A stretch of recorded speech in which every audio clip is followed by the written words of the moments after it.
Numbers 15. Other offerings. The Lord said to Moses, "Speak to the people of Israel. Say to them, 'You are going to enter the land I am giving you as a home. When you do, you will give offerings that are made to the Lord with fire. The animals must come from your herd or flock. The offerings will give a smell that is pleasant to the Lord.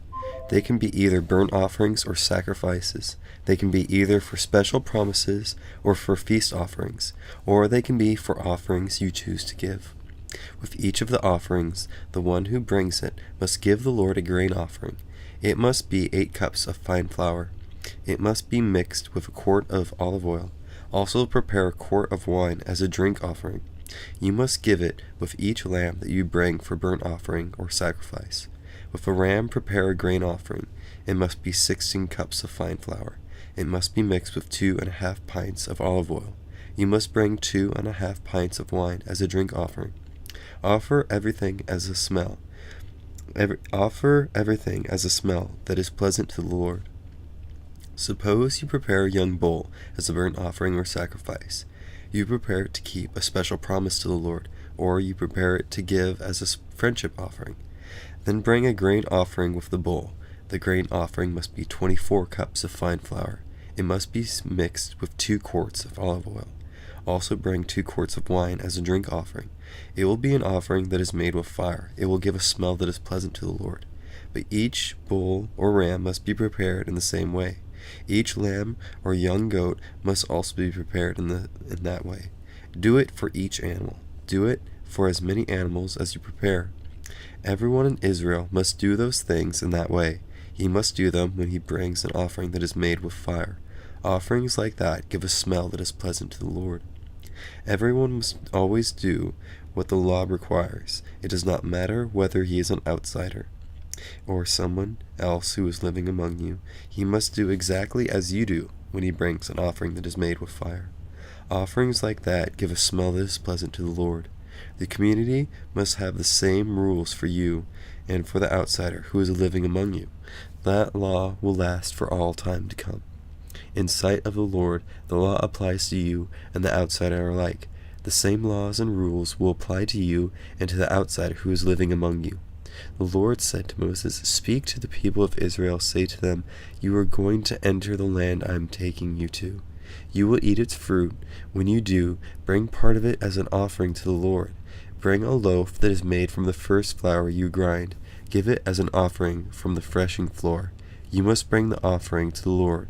You must give it from your first grain you grind. You must do it for all time to come.'" Offerings for sins that aren't committed on purpose.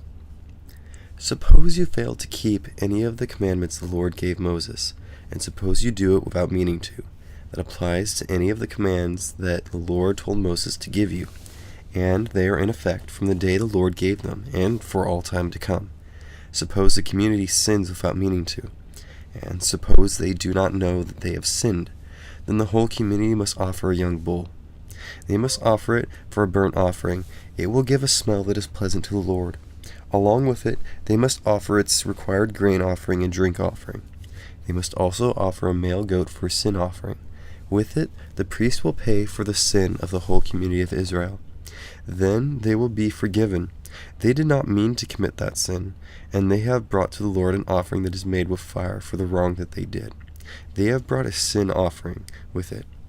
The Lord will forgive the whole community of Israel and the outsiders living among them. All the people had a part in the sin, even though they did not mean to do it. But suppose just one person sins without meaning to. Then he must bring a female goat for a sin offering. It must be a year old. With it, the priest will pay for the person's sin in the sight of the Lord. He will do it for the one who did wrong by sinning without meaning to. When the sin is paid for, that person will be forgiven. The same law applies to everyone who sins without meaning to. It does not matter whether he is an Israelite or an outsider.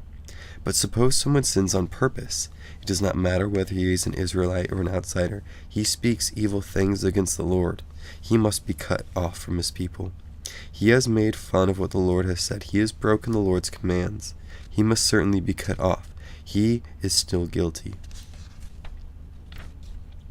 A man breaks the Sabbath day. The people of Israel were in the desert. One Sabbath day, people saw a man gathering wood.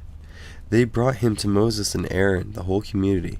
They kept him under guard. It wasn't clear what should be done to him. Then the Lord said to Moses, "The man must die. The whole community must kill him by throwing stones at him. They must do it outside the camp." So the people took the man outside the camp. There they killed him by throwing stones at him. They did just as the Lord had commanded Moses. Tassels on clothes. The Lord said to Moses, "Speak to the people of Israel.